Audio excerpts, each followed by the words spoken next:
All right, folks. I am excited to. I couldn't be there in person because I'm at a conference, but I am excited to talk about my doctoral research, which I actually just defended and which has been in Inquire initiative since I started. Shelley's been my supervisor, and I've had the support of ISTN, Inquire, as one of the projects. So if you go on the website, you can see my project listed there. And I'm happy to be able to sort of come full circle and talk about it today. So my name is Katrin Dahl, and I use they, them pronouns. And I am a recent doctoral graduate from the University of Toronto. So just to start off, we're going to be talking about my research, reimagining sports through a social justice lens. Before we get into that, of course, we have to get into some of the background. So, sport, of course, historically has been more than competition.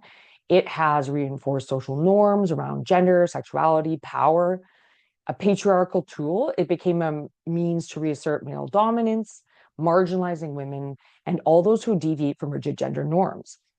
Female athletes face pressure to conform to narrow femininity ideals, and sport influences values across education, media, economics, reflecting societal hierarchies and embedding ideologies like hegemonic masculinity and cisnormativity, affecting inclusivity and support in sports today.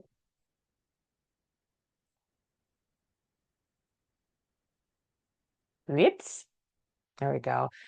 So this work is grounded in important scholarship that tells us that despite the increased visibility of queer and trans athletes, sport still isn't an equal playing field. Um, I added a few sports metaphors for some of those sports queers out there. So structural bias and systemic discrimination continue to shape who belongs to sport. Sport systems reflect power, structures, and everyday biases, and result in gatekeeping practices. That means that sexual and gender diverse athletes, especially trans and gender diverse folks, Black, Indigenous, and other racialized participants, often face exclusion, underrepresentation, and serious mental health risks to participate. We know that because of minority stress. And the other thing is that, or they're just not participating at all. So it becomes a site of exclusion. So just a note about the language used in this study. So I use the term sexual and gender diverse and trans and gender diverse. The use of these terms is intentional. It emphasizes the distinction between sexual orientation and gender identity to better understand communities' diverse experiences. So participants being able to communicate and reflect the way that they identify was an integral part of this study. So we had inclusive language that prioritized over 14 gender identity options in the demographic surveys, including an option to write in gender identity if it wasn't reflected in the 14 options. Um, and this was really important to reflect the diversity celebrated in queer spaces. So this study values fluidity, self-determination, research, and community engagement. These are major core tenets of this work for me. So you may be asking, what is roller derby and why are you talking about it? So roller derby is a fast-paced, full contact sport that is played internationally using roller skates.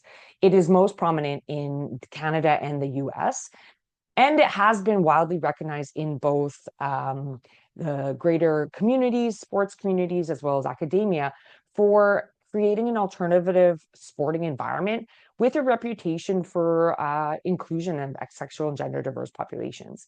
So the WFTDA, Women's Flat Track Roller Derby, includes over 400 leagues globally, and the MRDA includes adds 44 leagues in 9 countries to this total count.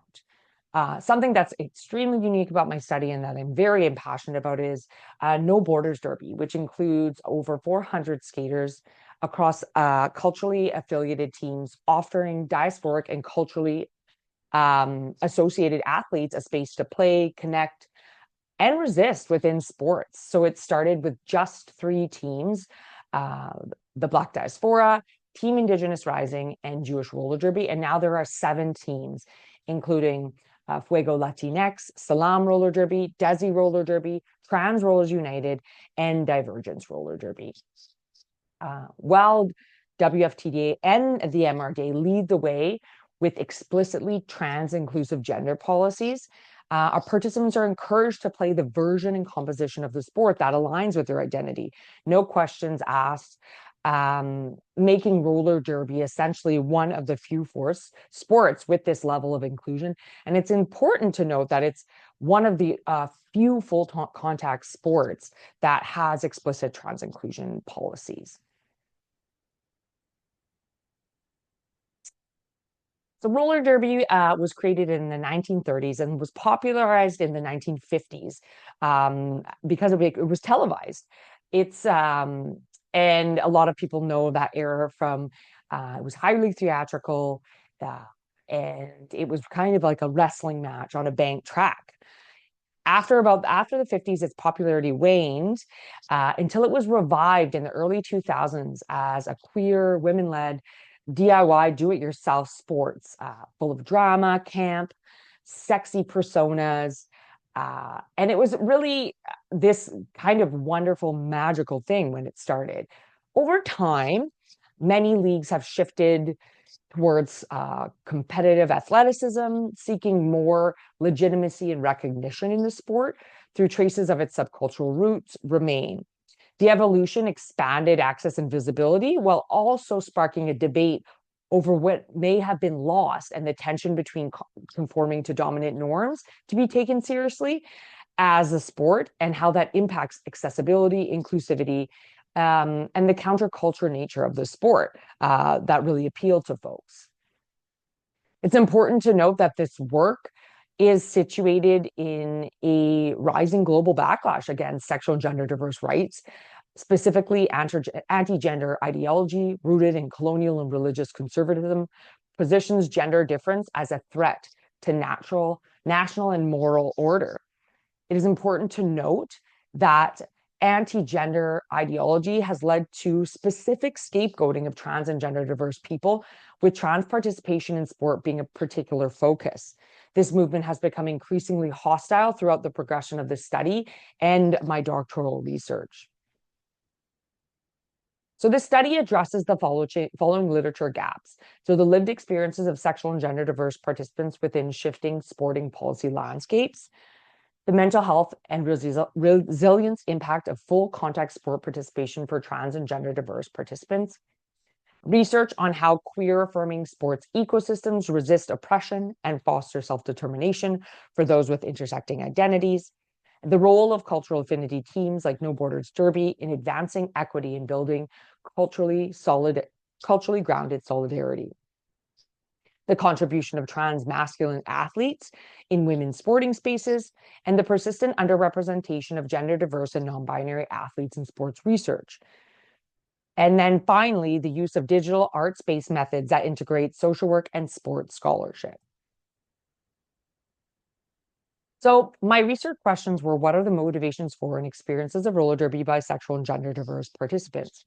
How does participation in roller derby relate to identity, joy, and resilience? How can findings transcend roller derby and be applied in broader contexts, sport and beyond, to influence and policy and practice specific to sexual and gender diverse populations? And then what are the specific considerations for gender diverse athletes to better support participation and inclusion in sport? So I integrated a framework that brings together minority stress, ecological systems, and resilience theories with a social justice lens and critical pedagogy to analyze roller derby as a queer ecosystem. This framework supports a conceptual model showing how participants access protective and promotive factors to build resilience, positioning sport as a site of both oppression and healing.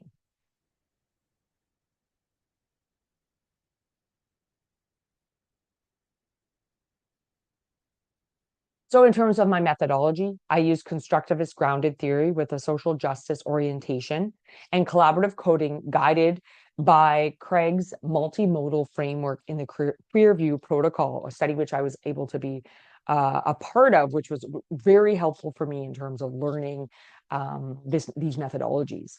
This multimodal design included interviews, participant photos, and videos, which were an important opportunity to capture the depth and nuances of participants' experiences and as a way to triangulate data.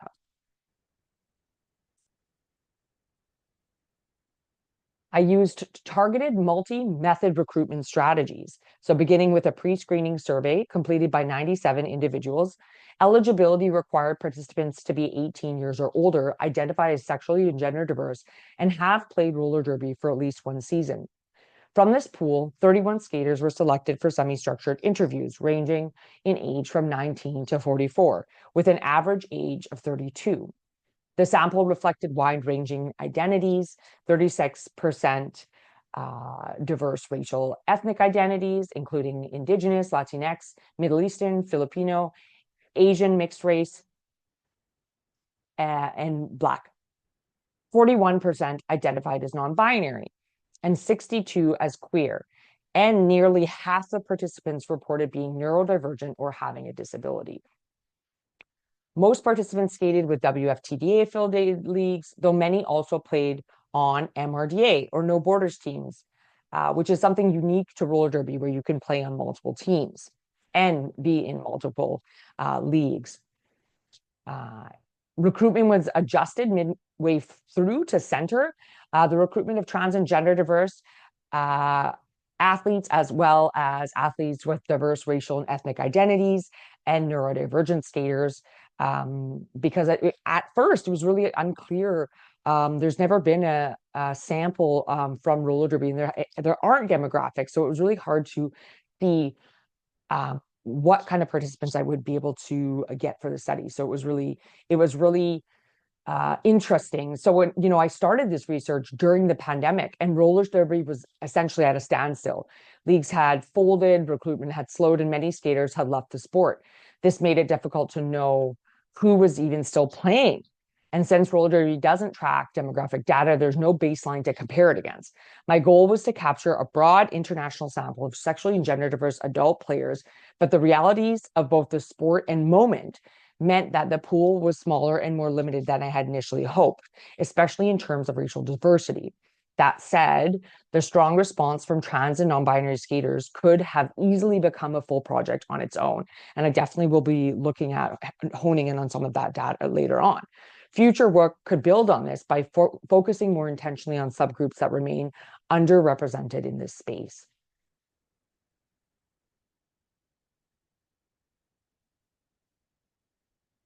So my data collection was a pre-screening survey that was hosted on Qualtrics, which was used to select diverse sample by identity, region, team, affiliation.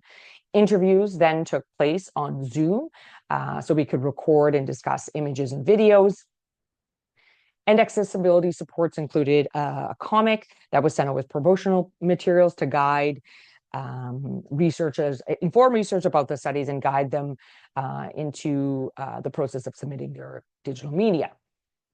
For those who were unable to submit media, there were a few flexible options for a few participants where it had limited their ability to participate.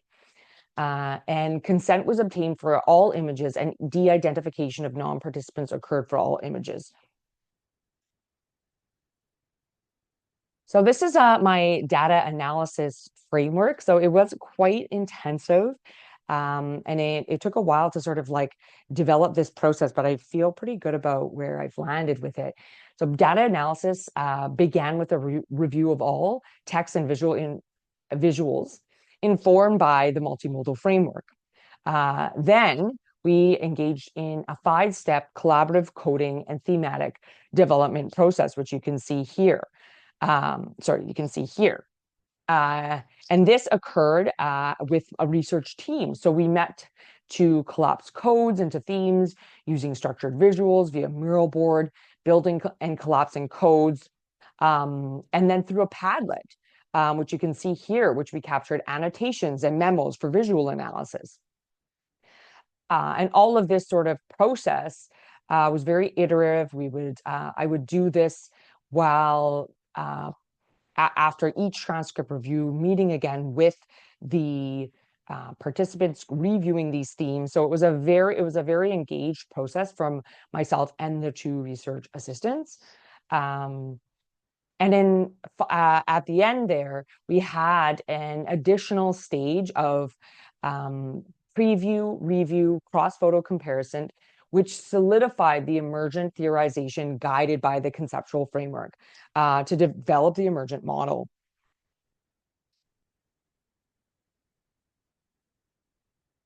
I'm just going to go through, oh, sorry, I'm going to come back here.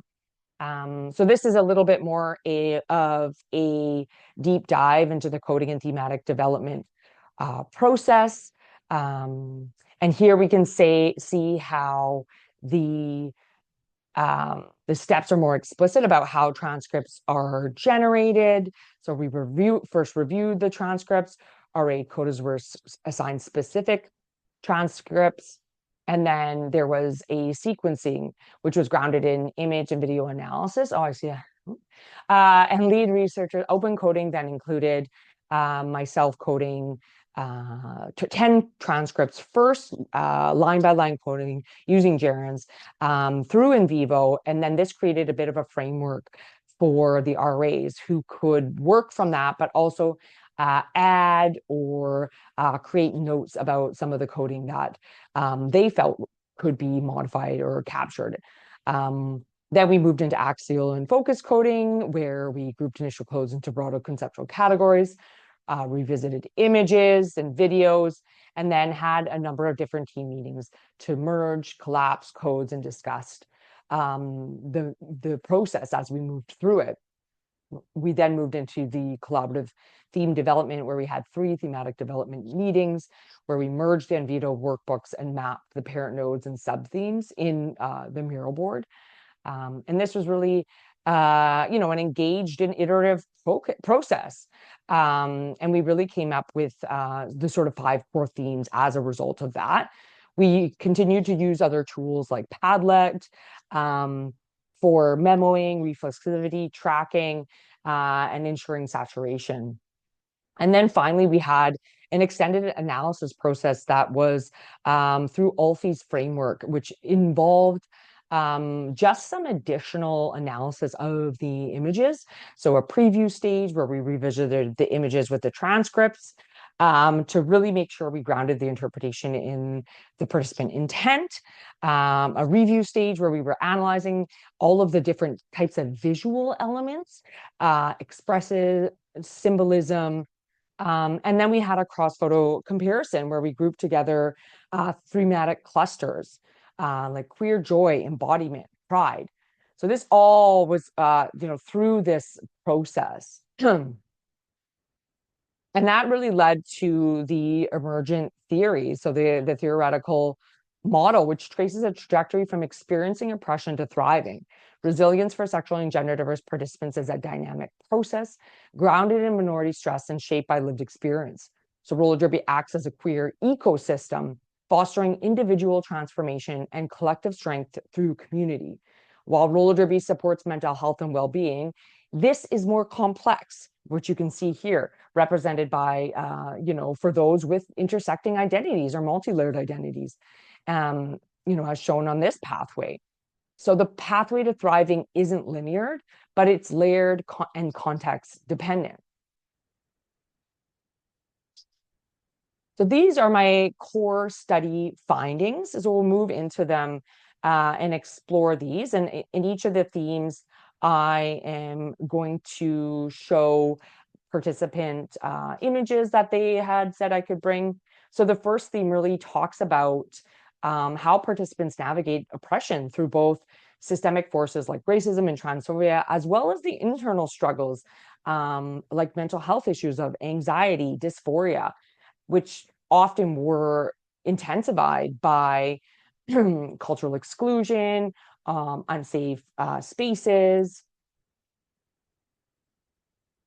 Some of the sub-themes of this experiencing oppression included distal and proximal stressors that impacted mental health, experiences of homophobia and transphobia, oppression through different gendered policies. So specifically, people named just the fact that it's women's flat track roller derby and men's still creates that binary language. And then, of course, a really important piece was the racism and the whiteness of the queer culture in roller derby that made it feel less inclusive and was less inclusive for those with multi-layered identities. This theme, harnessing, examines how participants access and leverage roller derby's unique protective and promotive factors to enhance their resilience. It highlights how roller derby's queer ecosystem functions as a resource-rich environment. And we can see here the sub-themes included harnessing the radical queerness of roller derby. You can see these photos are just so fun.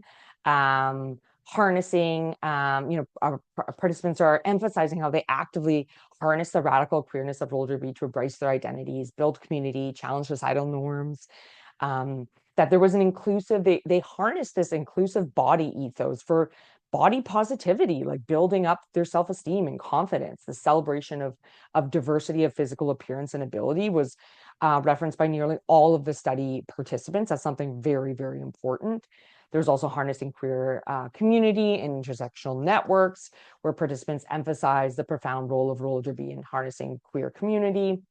And then also, participants noted that they were able to harness roller derby as a platform for cultural identity, especially through No Borders Derby and affinity teams, as well as finding folks who had and shared other intersectional and multi-layered identities that were similar to their own.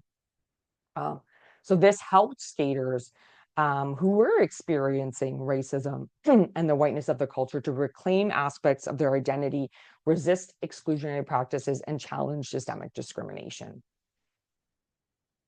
The third theme, contributing, has two interconnected elements, so contributing and embodying, that highlight how participants actively engage with the roller derby environment to enhance both personal growth and community well-being.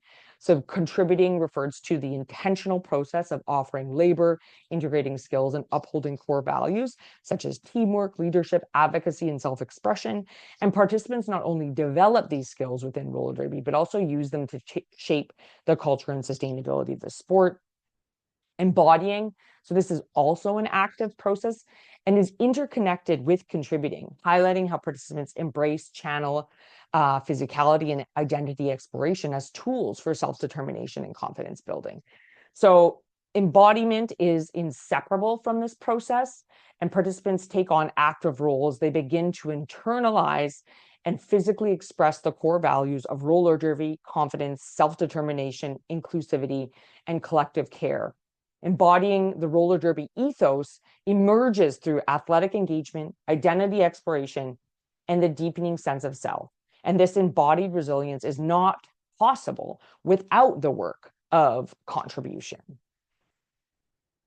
So we can see here that contributing labor, advocacy, and leadership were core for participants. And then also the connection between embodied, empowered physicality through athleticism. And this was especially important, you can see here, for trans women who could be in the sport and be able to be strong, reclaim agency. Embodying identity exploration and confidence was very important, and confidence in queer identity, especially. And then thriving represents the culmination of resilience, where participants transition from navigating resistance to harnessing, contributing, and embodying, embracing self-determination, fulfillment, and self-actualization. And most importantly, joy, which you can see in all of these images. Thriving, the sub-themes were overwhelmingly, participants spoke about how they were thriving through roller derby, enhancing their mental health and well-being. So you can see here, people directly connected roller derby's participation to them improving their anxiety, depression, isolation, body image. So this was really, really powerful self-regulation as well. And then here we have the second sub-theme of thriving through queer joy and thriving through trans joy and gender affirmation. So this queer joy is really the manifestation of resilience, connection, and self-determination. And for participants, queer joy arises through the celebration of queer identities, strength, and self-determination. Queer joy is a passion for sport and community celebration. And really, thriving through gender affirmation for trans and gender diverse participants. People felt that roller derby was a place where they could experience a type of gender liberation and affirmation that they had not experienced before, through the liberation of the body from the gender norms. That was really important for participants. And so we're coming to the end, but why does this research matter? So, when we're thinking about supporting communities who don't thrive within traditional institutions, right, like sport, and frameworks, I think our frameworks require evolving approaches, right? And we are seeing how we need to move away from these disparity models. And we're not looking at spaces, we have to look at spaces where sexual and gender diverse people are thriving, and how social work can tap into these sports and leisure spaces. So roller derby has been a really successful example of trans inclusion, especially in a full contact sport. And then also the evolution of No Borders team in terms of providing spaces for cultural affirmation and resistance is very, very important and nuanced. So walking away from this, the key takeaways are that roller derby there's a possibility that roller derby can disrupt systemic harms by creating a protective space that buffers against minority stress and fosters collective care. The aim is not simply letting equity-seeking participants to join, but transforming sport itself to a site of liberation, built by communities resisting white, cis, heteronormative ideas and norms. Thriving requires skaters to actively shape the ecosystem through labor, governance, and solidarity, co-creating inclusion and resistance. And derby offers an affirming, powerful experience of the body, fostering athletic identity, body confidence, and moments of gender euphoria and trans joy, especially for trans and gender diverse athletes who are excluded elsewhere.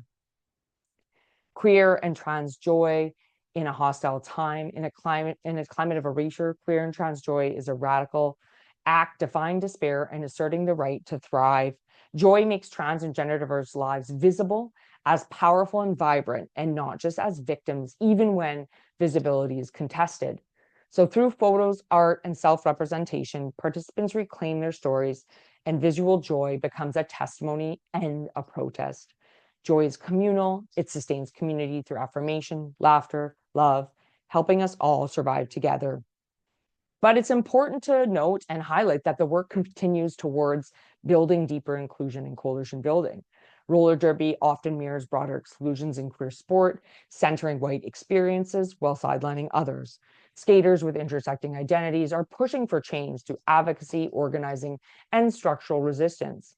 No Borders Derbies is exemplifying culturally grounded, equity-driven alternatives created by those demanding transformation. Meaningful progress requires cross-community collaboration that centers those most impacted. And we know that true liberation in sport means shifting power through systemic reform and grassroots leadership. And finally, sport and social work. So sport is a practice. Sport is more than play. It's a space for mental health, for support, for community care, and social work intervention. This work highlights the need for sport and social work to inform one another in building equity-driven spaces. And I really, truly believe that social workers have a role to play in reshaping sport by aligning with queer, trans, and anti-racist movements from the ground up, working and striving for change. that is it for me. Thank you for your time. Ashley, my email is there. If there are any questions or you want to connect, feel free to do so. I hope you guys have a great week.